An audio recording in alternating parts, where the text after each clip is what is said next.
L'isolement de la victime de harcèlement ou de violence, sa dévalorisation, sa peur, autant d'obstacles qu'il faut lever pour lui porter secours. Mais comment faire?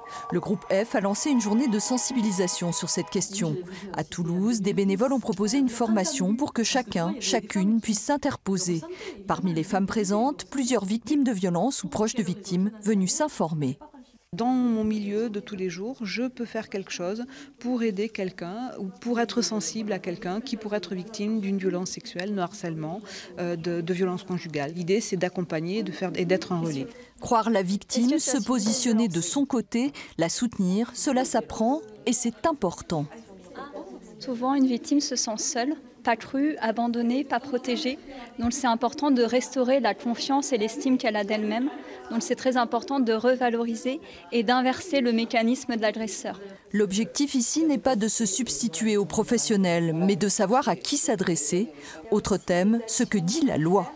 Connaître aussi le cadre juridique, c'est important, parce que ça permet de mettre des mots et de faire prendre conscience aux victimes de la gravité de la situation.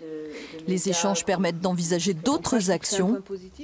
Ça m'a donné des idées, cette histoire d'interpeller les procureurs pour peut-être leur faire un rappel à la loi, ce qui pourrait être très rigolo, ou à la police. La loi n'est pas appliquée, non. Les plaintes ne sont pas forcément prises. La plupart du temps, si vous insistez, au lieu d'une plainte, on va vous proposer de faire une main courante.